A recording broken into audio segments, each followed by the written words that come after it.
Now, meanwhile, here in the U.S., Russia's invasion of Ukraine, it just continues to weigh on American wallets. The cost of oil is more than $120 a barrel, resulting in record high gas prices. Americans now pay an average of $5.02 a gallon for gas. That's more than $2 higher than the same time last year. But it's not just here in the U.S. where gas prices are abnormally high. In Hong Kong, the cost of gas has actually surpassed $11 a gallon.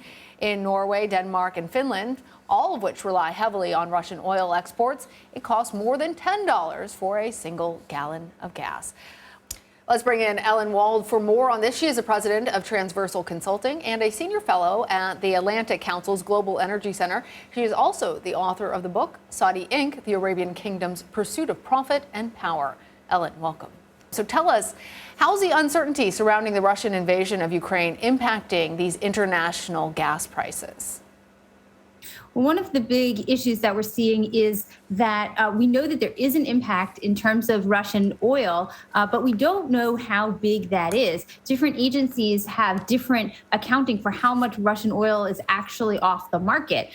Most people in Europe have restricted their purchases of Russian oil, but places like India and China are buying more. And so we don't have a good sense of how much Russian oil is actually not making it to the market. So that kind of uncertainty leads to a lot of speculation amongst oil traders, and that in turn pushes prices up even more than maybe they should be if there is actually more Russian oil than we think on the market.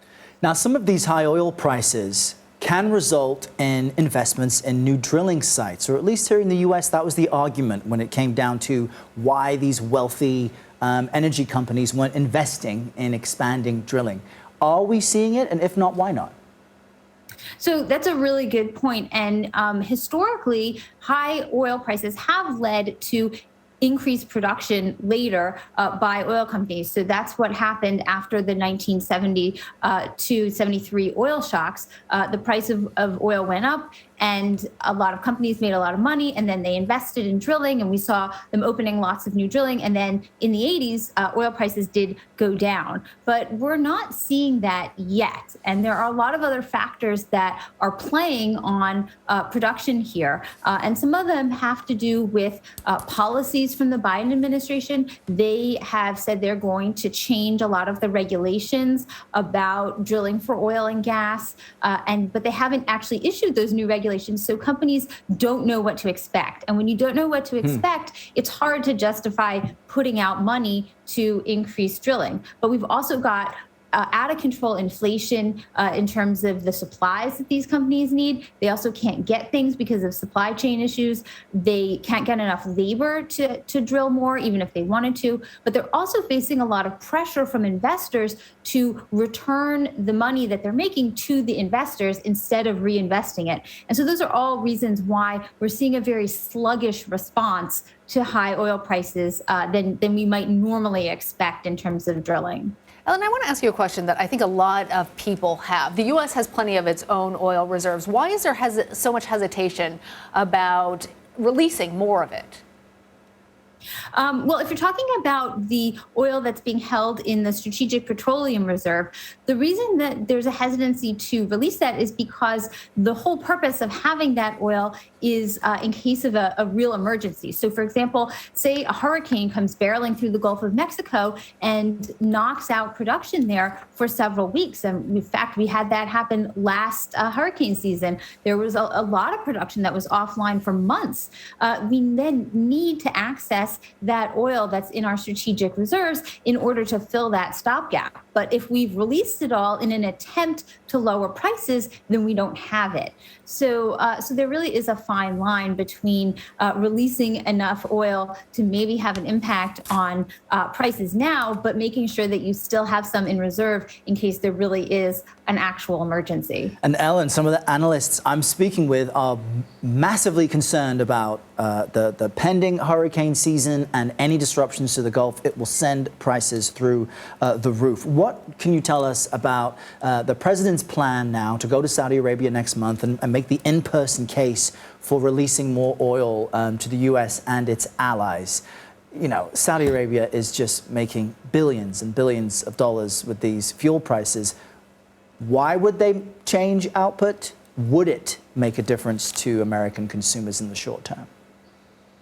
Well, here's the issue. So Saudi Arabia is really the only country at this point that can increase its production basically with the turn of a switch. They have the ability to increase their production up from they're a little under 11 million barrels a day. They can increase up to 12. That's their maximum sustained capacity, and we know that they can do that because they actually did April of 20. But they're very hesitant to do that. Producing at their maximum capacity is not very good for the health of their oil fields.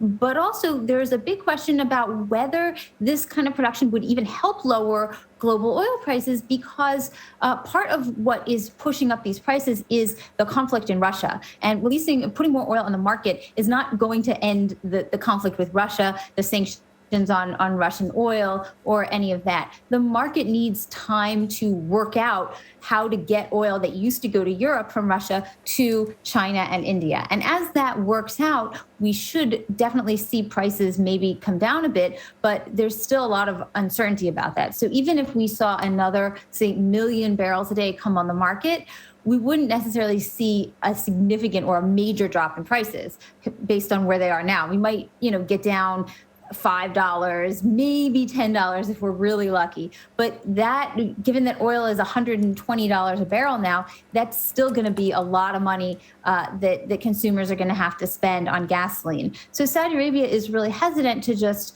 flood, to just open the taps when it's not clear that that would actually have a good impact on the market.